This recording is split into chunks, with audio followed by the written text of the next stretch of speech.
Dans l'une des forêts les plus profondes d'Afrique, il y avait un village nommé Mombasa.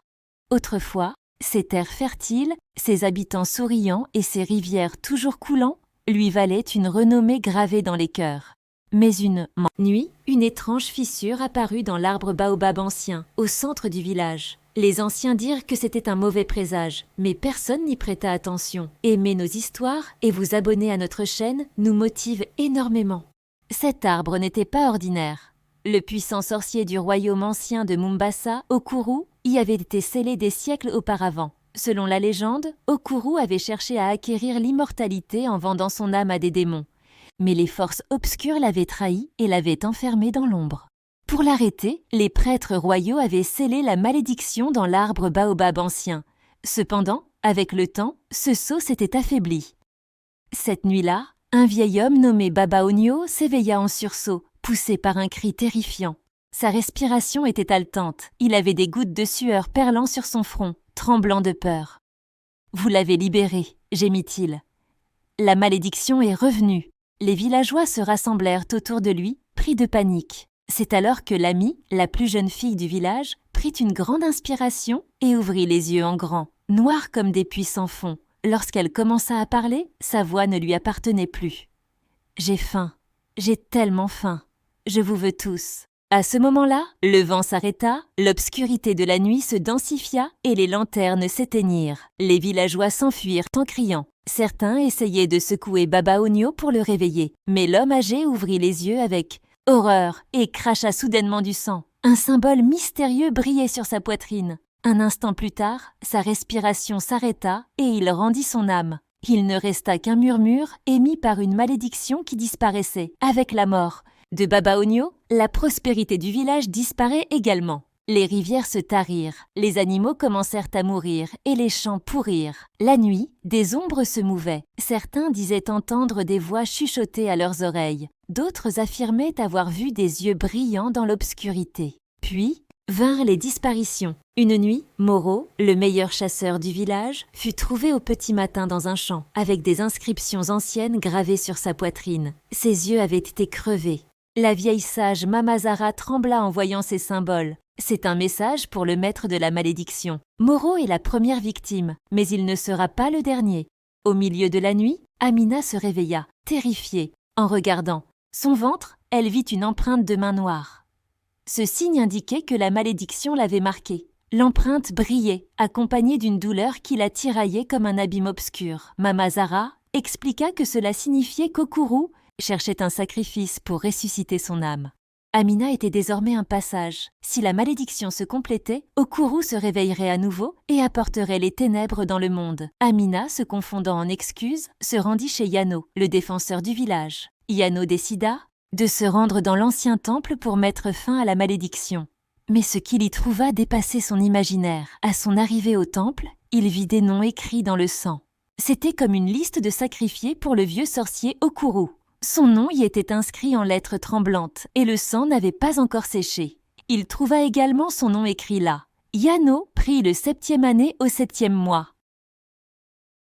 À cet instant précis, des ombres commencèrent à remuer. Du fond de l'obscurité se leva une profonde respiration rauque. Une entité apparut. Elle n'avait pas d'yeux, seulement des trous noirs vides. Sa présence alourdissait l'air et répandait une odeur de mort. Sur sa peau, d'anciens sceaux tissés, de magie noire scintillaient d'une lumière tremblotante. « Tu te souviens de moi, Yano ?» C'était le sorcier maudit du royaume ancien de Mombasa, Okuru. En vendant son âme aux démons pour essayer d'acquérir l'immortalité, les démons l'avaient trahi et enfermé son corps dans une ombre. Il n'était plus entièrement vivant, ni tout à fait mort. Il n'était que haine, faim et désir de revanche. Yano savait maintenant qu'il était issu d'une lignée ancienne de sorciers chassant depuis des générations des âmes obscures. Dans ses veines coulait un pouvoir mystérieux, capable de stopper la malédiction d'Okuru. Mais ce pouvoir n'était pas seulement un héritage de naissance. Les anciennes rituels, les sorts de sceaux et les prières oubliées que sa famille avait cachées jouaient un rôle essentiel dans le destin de Yano. Ce pouvoir présent dans son sang ne faisait pas de lui un simple guerrier, mais un héritier, capable de détruire la malédiction pour toujours. Les deux protagonistes commencèrent un combat terrifiant entre l'ombre et la lumière. La lance dorée de Yano vibrait d'une énergie spirituelle, mais le bouclier fait d'ombre d'Okuru absorbait chaque attaque. Le temple tremblait, les colonnes craquaient, et le sol se fissurait. Les ombres mouvantes autour d'Okuru tentaient d'entrer dans l'esprit de Yano, lui insufflant peur et doute. Yano serra les dents et se rappela les sorts anciens que son père lui avait appris pour protéger son âme. Les ombres se retirèrent avec des cris étouffés, mais Okuru trouva un moment d'inattention et lança Yano contre le mur d'un coup de vague sombre. Finalement, Okuru trouva un moment d'absence et lança Yano contre le mur. Le corps de Vezondizur. Yano fut projeté dans les airs, tandis qu'un pouvoir obscur l'étranglait. Lorsqu'il heurta le sol, l'air qu'il inspira fut glacé. Le temple tremblait et certains des rochers s'effondraient. Lorsqu'il leva la tête, Yano vit Okuru se transformer dans les ombres. Il ne s'agissait plus d'un simple esprit, mais d'une entité encore plus puissante. « Ce n'est pas encore ton heure, enfant, mais je reviendrai, » murmura-t-il. Les ombres se densifièrent autour de lui, tandis qu'un rire funeste résonnait trop. Dans l'air, les ombres s'évanouirent à travers les fissures du temple et la présence d'Okuru sembla disparaître. Mais Yano savait instinctivement que ce n'était qu'un retrait stratégique. La tempête ne faisait que commencer. Essoufflé, Yano se redressa. Sa poitrine se soulevait rapidement alors que les murmures sinistres d'Okuru résonnaient dans son esprit. La bataille n'était pas finie. En fait, l'ombre du mal se gravait encore plus profondément dans son destin. Ce n'était que le début. Quand Yano rentra au village, il se sentait inquiet. La bataille n'était pas terminée. Les ombres d'Okuru résonnaient encore quelque part, murmurant sinistrement à son âme. Grâce au pouvoir de sa lignée de sorciers, il pouvait se protéger, mais il savait que ce n'était qu'une question de temps. En marchant dans le village, il croisa le regard d'Amina. Ils se regardèrent enfin en conscience. Dans les yeux d'Amina, il vit peur et douleur, mais aussi une lueur de lumière luttant en elle. Elle portait encore la marque de la malédiction. Okuru avait laissé son empreinte sur elle, cherchant à l'utiliser comme un outil. Mais Amina n'avait pas cédé. Elle avait réussi à préserver la lumière de son âme. Lorsqu'Amina toucha le bras de Yano, tous deux perçurent visuellement une vision. Tout dans leur environnement devint flou. L'air devint lourd, et soudain, ils furent transportés dans un autre temps.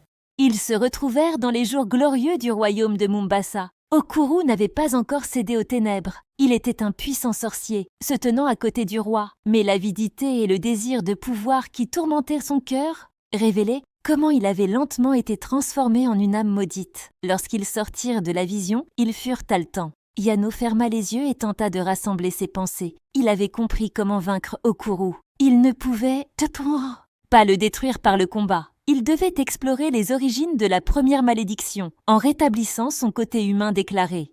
Toutefois, cela semblait être une tâche impossible. Amina murmura. Cette bataille ne sera pas menée seulement par la magie. Nous pouvons conquérir les ténèbres seulement par la lumière. Et cette lumière est en nous. Ses yeux brillaient d'espoir.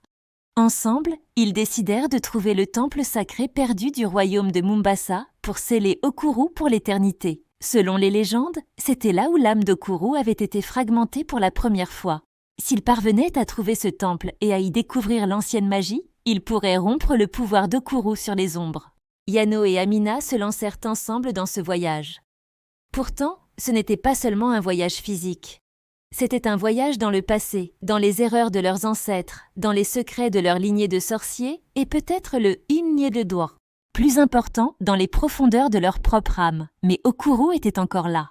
Et il se préparait à revenir plus fort. Les ombres se rassemblaient autour de lui, prenant lentement forme. Il savait qu'il n'avait pas pu saisir l'âme d'Amina. Cependant, il avait encore du temps. Après des mois de voyage, Yano et Amina trouvèrent finalement le temple perdu de Mombasa mentionné dans les légendes.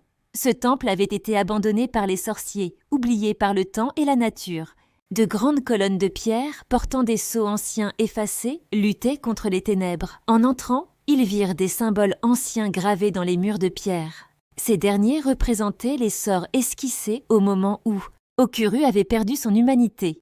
Au centre du temple se tenait un grand baobab, mais cet arbre était différent. Son tronc était fissuré et une fumée sombre en émanait. Les racines brillaient comme des veines noires s'étant étendues dans le sol, tandis que des murmures semblaient émerger du bas. C'était la source du pouvoir d'Okuru. Alors que Yano s'approchait prudemment de l'arbre, la terre se mit à trembler et un cri résonnant emplit l'air. Au moment où il tendit la main, il fut soudain cloué au sol par des ombres. Son corps était immobile, sa respiration se bloquait. Les ténèbres l'enveloppaient lentement tandis que l'entité qui apparaissait devant lui devenait plus distincte. Okuru, en tant qu'entité complètement formée, se tenait devant lui. Ses yeux étaient vides, mais son visage était rempli de cauchemars se déplaçant comme une ombre. En ouvrant les bras, les ombres dans le temple ondulèrent comme une eau réfléchissante. « Tu ne peux pas m'arrêter, Yano. Je suis né ici, j'ai grandi ici, et j'existerai ici pour l'éternité. » chuchota-t-il, sa voix remplissant le temple tout entier. « Tu ne peux pas m'arrêter, Yano. Le pouvoir que tu portes dans ton sang ne peut échapper à mon héritage. » murmura Okuru, sa voix résonnant contre les murs. Les ombres se répandirent rapidement, formant une prison invisible tout en entourant Yano. Yano rassembla toute son énergie, cherchant à jeter des sorts, mais les ombres absorbaient son énergie et l'obscurité le consumait lentement. À mesure que sa force diminua, des peurs surgirent dans son esprit et les échos du passé retentirent à ses oreilles. La voix d'Okuru chuchota avec un ton moqueur. « Tu ne peux pas fuir ton destin, Yano, tu disparaîtras avec moi. » Amina poussa un cri et courut vers Yano, mais elle fut repoussée par un chant de force. Alors que les colonnes du temple craquaient, Amina tomba à genoux, désespérée. Ses yeux se posèrent sur l'arbre sacré en face d'elle. Un rayon de lumière émergea de l'arbre, mais ce n'était pas une lumière ordinaire. La lumière traça des symboles or et se mêla à la lumière de la lune entrant par le plafond du temple. Soudain, la marque de malédiction sur la poitrine d'Amina commença à brûler, comme si l'arbre entendait son appel et lui envoyait un message. Ses yeux se plissèrent et elle ressentit un murmure au plus profond de son cœur. Les âmes d'Aa. Ses ancêtres l'appelaient Amina, réprimant sa peur, se releva et au même moment, le rayon lumineux grandit en remplissant le temple, forçant les ombres à se retirer au coin de la pièce. Alors qu'un cri d'Okuru traversait l'air, la voix de Yano tentait de la joindre. Amina réalisa soudain que le seul moyen de compléter ce saut était de donner son propre sang et son âme. Dans les anciennes prophéties, il était dit au Oug. La véritable lumière ne peut surgir que d'un véritable sacrifice.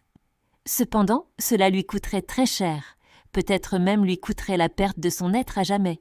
Mais il n'y avait pas d'autre choix pour l'avenir de Mumbasa et de Yano. Elle se leva lentement, plaçant ses mains sur sa poitrine et commença à murmurer les anciens sorts de sceaux utilisés par les prêtres de Mumbasa.